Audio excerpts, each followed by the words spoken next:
Third graders, it's Miss Hensley. It is week 3 of Unit 6, and we are going to add some more social studies vocabulary into our notebooks this week. I'm going to add on to our domain-specific language. As always, when we're adding new vocabulary, it is covered under standard L for language, 3 for third grade, point 6, the 6th standard, acquiring and using accurately grade-appropriate conversational, general academic, and domain-specific words and phrases, including those that signal spatial and temporal relationships. Okay, so today we're focusing again on domain-specific because we're talking about social studies vocabulary to go with our social studies unit. Please repeat after me. My turn. I can learn social studies vocabulary. Your turn. My turn. So I can use social studies language in discussions and writing. Your turn.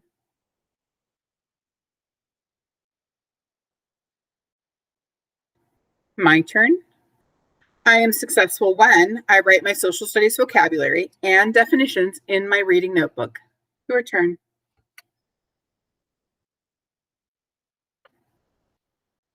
All right, so we're going to learn some more social studies vocabulary. You need to have your reading notebook and something to write with, pencil, pen, crayon, something that you can write down the words, definitions, and part of speech so that you can add them this Wednesday to your My Vocabulary notebook on My NG Connect. Okay, go ahead and pause the video if you need to get your supplies together. Otherwise, we're going to move into our first word.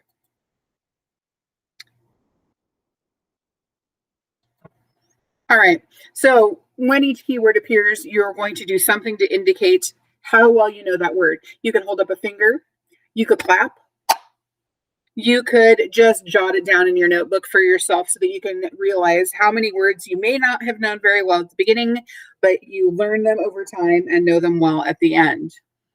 Okay, that's what I like to do because I like to be able to look back and say, hey, you know, at the beginning of this, I didn't really know that word very well. I'd heard it maybe before, but like I gave myself a 2. And now like I can define it. I know what it means. Okay. So first word, think about how well you know artist. Artist. A-R-T-I-S-T. Did you give yourself a 1, 2, or 3 for artist? An artist, 2 syllables, emphasis on the first syllable, is a noun. And it is someone who is skilled at drawing, painting, making things, or performing, right? An artist, someone who is skilled at drawing, painting, making things, or performing. Now, is it only limited to people who draw, paint, make things, or perform? No, there are all kinds of artists, right? They're musicians, they're performances, actors perform, right? Jugglers, people in Cirque du Soleil, aerialists, like there's all kinds of people who consider themselves artists because they're expressing themselves in some way. So the sample sentence, the penguin is a surprisingly talented artist.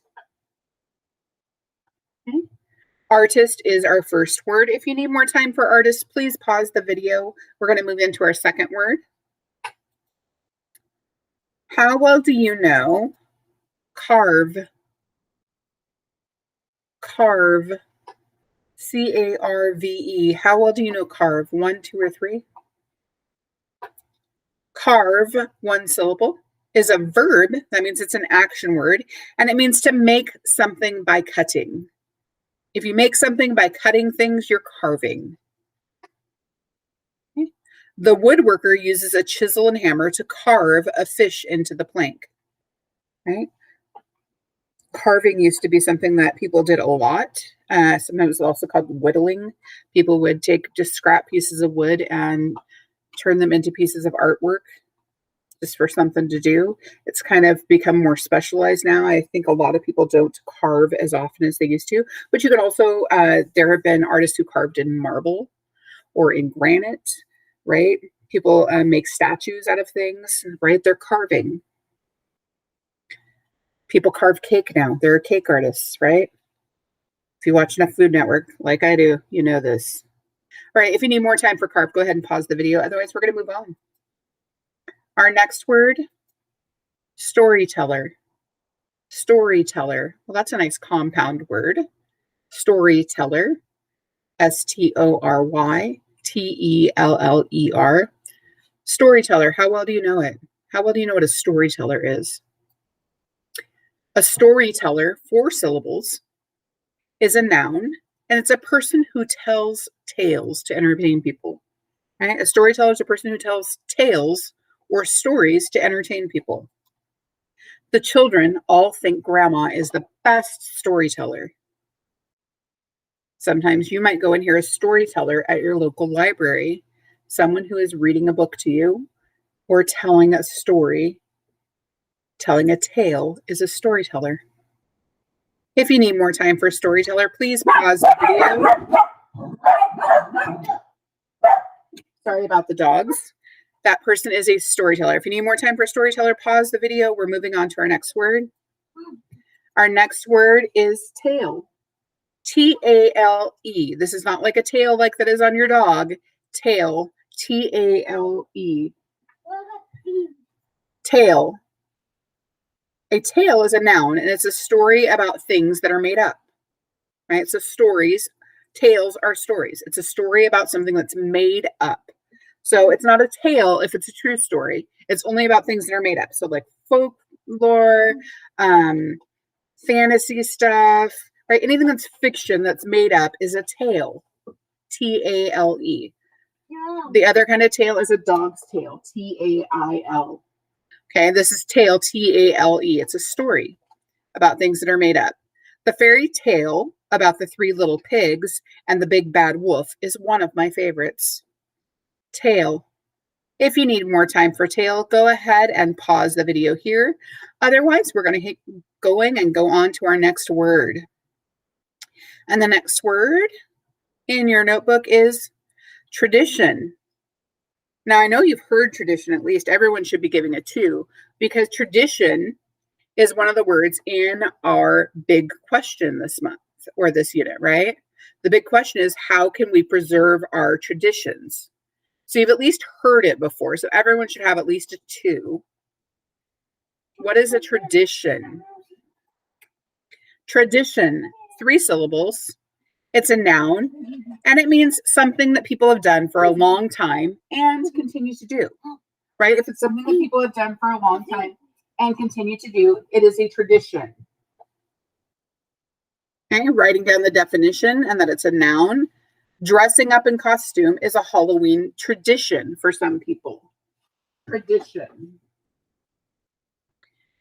All right, if you need more time for tradition, I know that's a long word, tradition. Go ahead and pause. Otherwise, we're going on. I think this is our last word. Wood. Wood. W-O-O-D. This is wood, the object, not wood, like one of the W questions. Wood. Wood, 1 syllable. It's a noun, and it means the hard material that tree trunks and branches are made out of. Right? Wood is what tree trunks and branches are made out of. And we use wood to make lots of other things. Pencils are also made out of it. Yes, pencils are made out of wood, right? But we're talking about wood as in what is wood, not what other things are that are made out of wood. Wood is the hard material that tree trunks and branches are made of. Also pencils. The wood sign at the entrance to our portables tells where each class is. Now, you guys probably missed that because when we were on the Ruth Fife campus, we in 3rd grade were out, we called ourselves Camp Griffith. We were out in the portables, way out there, and we had a little wood sign that told you whose class was where. All right, make sure that you write down each word and its part of speech. Is it a noun, a verb? And its definition. You're going to need those on Wednesday when you add them to your My Vocabulary notebook. I'll be back with you all tomorrow for some more academic vocabulary. What about the theme?